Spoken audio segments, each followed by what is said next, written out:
Hey everybody, it's Kim Shivler. Welcome. In this video, I'm actually going to show you what it looks like to join Zoom as a participant. In the last video, I showed it to you as the meeting host. And this is, I've received an invitation.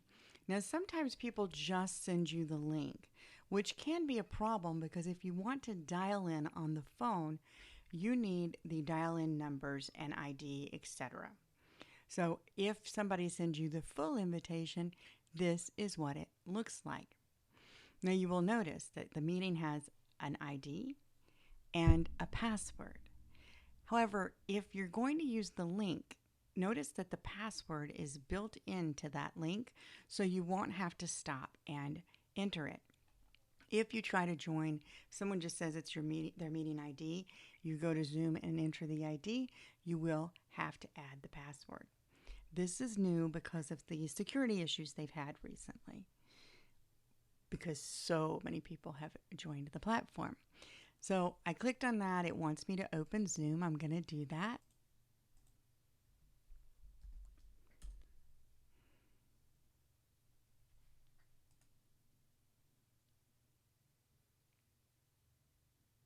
And as I launch, it gives me the option to join with or without video. Now, if the host has configured it to where you can't have video, you will not be able to change this. But for this case, the host is allowing me to join with video. And here's what you'll see next. Please wait, the host will let you in soon. If you'll remember from the other video, as the host, I see a note that someone's waiting to enter the room, and I click on admit to admit them. And now I've come into the room. So the top little one, you're seeing me here at my desk, and the side view is actually me over on my laptop, which is where I'm technically running the meeting from.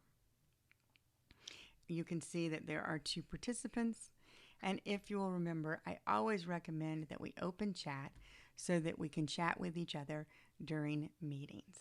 You can do that private to everyone or privately to someone in the group.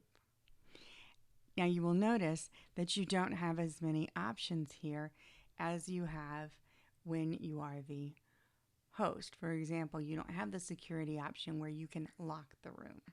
The host has special options. Makes sense, right? That's all there is to join this way. Now next, I'm going to show you what it's like to join on a phone. Oh, I did want to show you one other thing I didn't share in the other video. If you have a lot of people and you want to do gallery view where everybody's lined up, kind of like the Brady Bunch, you just click on gallery view here. If you want to go back to where the speaker is highlighted, you can go back to speaker view. So you've got the speaker. This is your option on how you work with it. I'm Kim Shivler. I'll see you in the next video when we look at joining from the phone. Bye.